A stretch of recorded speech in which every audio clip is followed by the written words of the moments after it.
बांग्लादेश की अंतरिम सरकार के मुख्य सलाहकार मोहम्मद यूनुस ने कहा है कि शेख हसीना सरकार ने सब कुछ नष्ट कर दिया।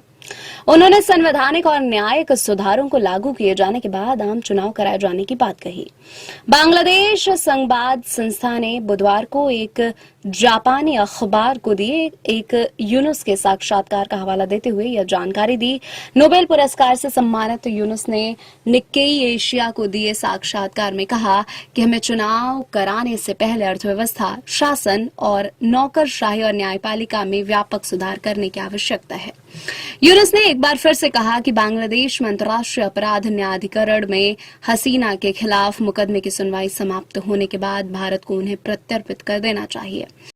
यूनुस ने कहा कि मुकदमे की सुनवाई समाप्त होने के बाद निर्णय आने पर हम आधिकारिक तौर पर भारत से उन्हें सौंपने के लिए आग्रह करेंगे। साथ ही उन्होंने कहा कि दोनों देशों द्वारा हस्ताक्षरित अंतर्राष्ट्रीय कानून के तहत भारत इसके अनुपालन के लिए बाध्य होगा। मुख्य सलाहकार ने यह भी कहा कि हिंदुओं की सुरक्षा के बारे में भारत सरकार की चिंता तथ्यों पर आधारित नहीं है और जो कुछ कहा जा रहा है वह दुष्प्रचार है। यूनुस ने खुद के चुनाव लड़ने की बात से इनकार कर दिया। उन्होंने साक्षात्कार में कहा कि नहीं, मैं कोई राजनेता नहीं हूं, मैं हमेशा राजनीति से दूर रहा हूं।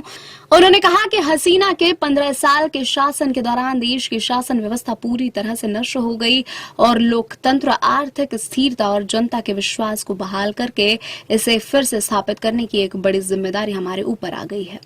उन्होंने कहा कि हसीना शासन में लोकतांत्रिक सिद्धांतों की पूरी तरह से अवहेलना की गई।